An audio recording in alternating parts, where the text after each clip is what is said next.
नमस्कार, हमारा आज का टॉपिक है चिकनगुनिया फीवर। तो चिकनगुनिया बुखार जो होता है या फीवर होता है वो क्या होता है, एक इंसेक्ट बॉर्न वायरल इलनेस है। वायरल की वजह से होता है, लेकिन वायरस आता कहाँ से है? मॉस्किटो से।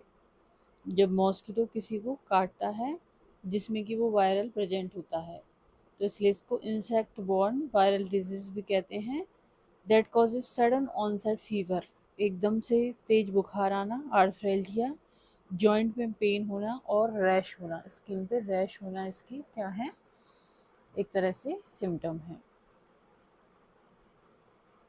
तो chikungunya fever is an illness caused by a virus spread by mosquito.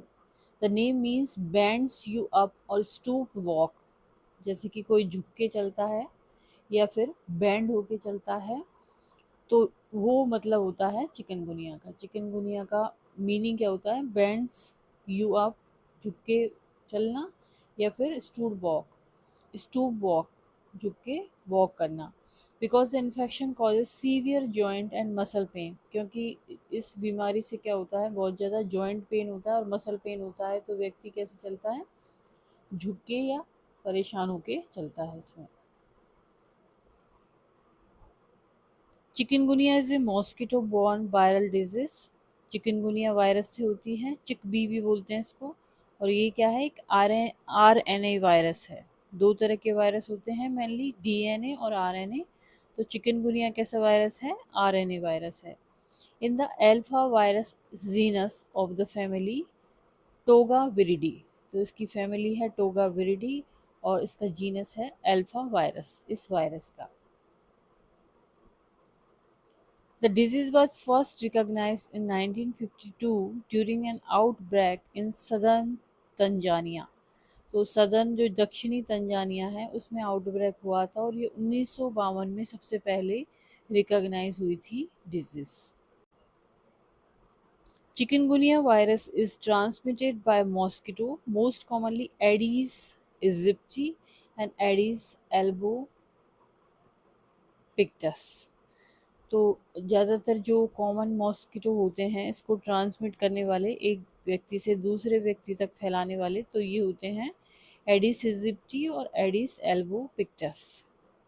Which can also transmit dengue and Zika virus. तो ये डेंगू वायरस और जीका वायरस भी फैलाते हैं ये मच्छर, लेकिन ये चिकनगुनिया भी फैलाते हैं। These mosquito bite primarily during daylight hours, दिन के टाइम में काटते हैं mainly ये। They lay egg in container with standing water. Both species feed outdoor and Aedes aegypti also feed indoor. तो दोनों आउटडोर तो रहते ही हैं, लेकिन एडिस एजिप्टी इंडोर भी फीड करता है। और जो स्टैंडिंग वाटर होता है, पानी रखा हुआ होता है बहुत दिनों का, वहाँ पर ये एग देते हैं और वहाँ पर ये मच्छर पनपते हैं। अब ये वायरस फैलता कैसे है? तो chikungunya virus spread to people by the bite of an infected mosquito, की बाइट की से फैलता है ये। When an infected mosquito uninfected, जो कि इन्फेक्टेड नहीं है, फीड ऑन ए पर्सन, एक व्यक्ति को काटता है, who has CHIKV circulating in their blood, और उस व्यक्ति के क्या है? चिकनगुनिया वायरस है, उसके फीवर है या वायरस है उसके अंदर। The mosquito can ingest the virus, तो जैसे ही वो उसको फीड करता है या काटता है, तो उसके अंदर आ जाता है मॉस्किटो के अंदर। The virus then replicate in the mosquito, और वायरस उस मॉस्किटो के अंदर बढ़ने लग जाता है, बहुत ज़्यादा नंबर में होने लग जाते हैं। Over several days gets through its salivary gland, इसकी सलाइवरी ग्लैंड में आता है, and can be transmitted into new human host when the mosquito bite them. और जब वो किसी दूसरे व्यक्ति को काटता है, तो उसकी सलाइवरी ग्लैंड से वो उसमें, जिस व्यक्ति को काट रहा है उसमें ट्रांसफ़र हो जाता है।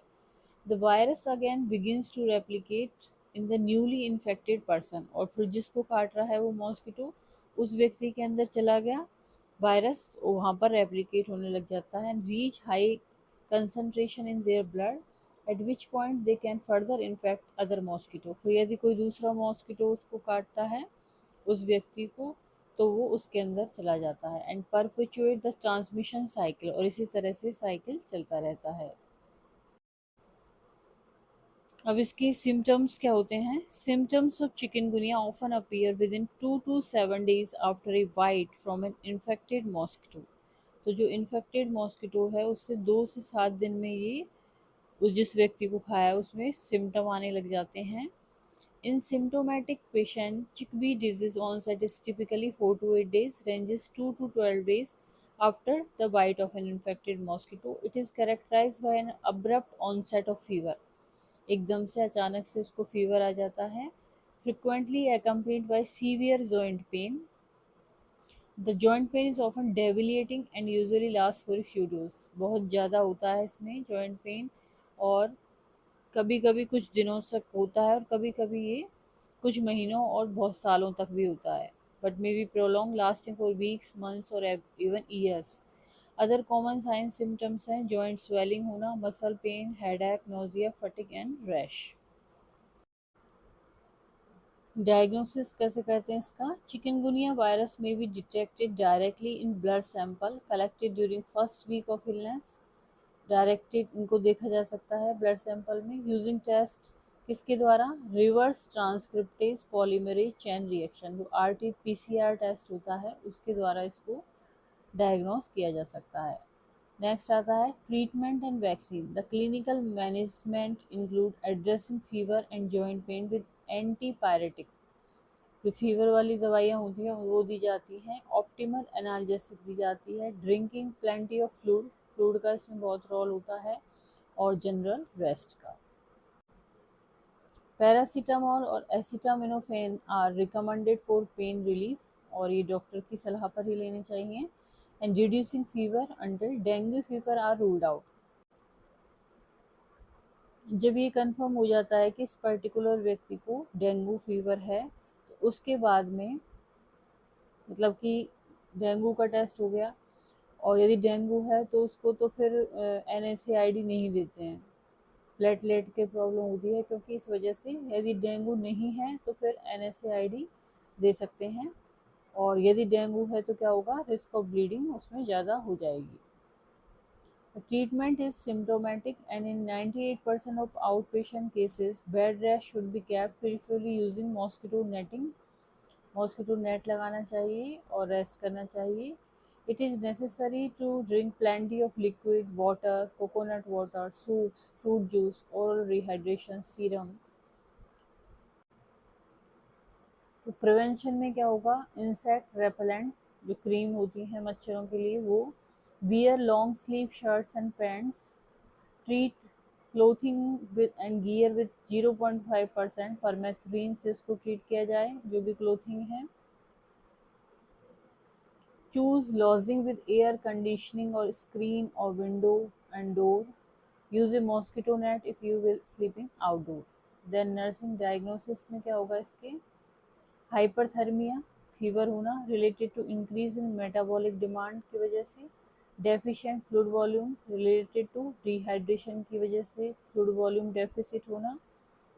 Then pain relief, pain related to joint inflammation की वजह से पेन होना, impaired skin integrity related to cutaneous manifestation. तो ये हो गए नर्सिंग डायग्नोसिस। नर्सिंग इंटरवेंशन में improve the body temperature, eliminate excess clothing and covers, give antipyretic medication as prescribe, जो भी प्रेस्क्राइब की गई है, perform tepid sponge bath and modify cooling measures based on patient's physical response. Then restore adequate amount of fluid volume, assess skin turgor and oral mucous membrane for sign of dehydration।